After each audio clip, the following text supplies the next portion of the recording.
ഈ സംഭവം നിങ്ങൾ എന്താന്ന് കണ്ടിട്ടുണ്ടോ ഗൈസ്? ഇതിന് ഞങ്ങളുടെ അവിടെ മാതള നാരങ്ങ എന്ന് പറയും കേട്ടോ. അപ്പൊ ഇത് നാരങ്ങയുടെ വലിയൊരു സംഭവമാണ് കേട്ടോ. പിന്നെ ഓറഞ്ചിന്റെ ഒക്കെ ഒരു ടേസ്റ്റും വരുന്നുണ്ട്. നിങ്ങളുടെ നാട്ടിൽ ഇത് എന്താ പറയുന്നത് എനിക്കല്ല. ഞങ്ങൾ ഇവിടെ മാതള നാരങ്ങ എന്ന് പറഞ്ഞിട്ട് ഭയങ്കര ടേസ്റ്റ് ആട്ടോ ഗൈസ്. അതായത് ഇത് ഉപ്പും മുളകും വെളിച്ചെണ്ണയൊക്കെ കൂട്ടി കഴിക്കാൻ വേണ്ടിയിട്ട്. അപ്പൊ അത് പൊളിച്ചു നല്ല റെഡ് കളർ ആയിട്ട്. അപ്പൊ തന്നെ നമുക്കറിയാം നല്ല മധുരം ഉണ്ടാവും. ചിലത് നല്ല പുളിപ്പാവും, അപ്പൊ രസം ഉണ്ടാവില്ല. പുളിപ്പും മധുരം കൂടി ചേരുമ്പോഴാട്ടോ രസം. അപ്പൊ എനിക്കധികം കഴിക്കാൻ പറ്റാത്ത കാരണം നമ്മുടെ കണ്ണേട്ടൻ കഴിച്ചുകൊണ്ടിരിക്കുന്നുണ്ട് കേട്ടോ.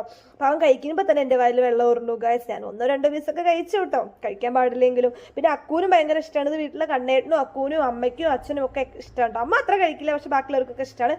പിന്നെ അതിലേക്ക് നമ്മൾ കുറച്ച് മുളക് പൊടിയും കുറച്ച് ഉപ്പും കുറച്ച് വെളിച്ചെണ്ണയും കൂടി വെച്ച് നന്നായിട്ട് അങ്ങോട്ട് മിക്സ് ചെയ്യുക ഗൈസ്. അപ്പൊ ഇതിന്റെ ഒരു ടേസ്റ്റ് ഉണ്ടല്ലോ, അത് വേറെ ഒന്ന് തന്നെയാണ് കേട്ടോ.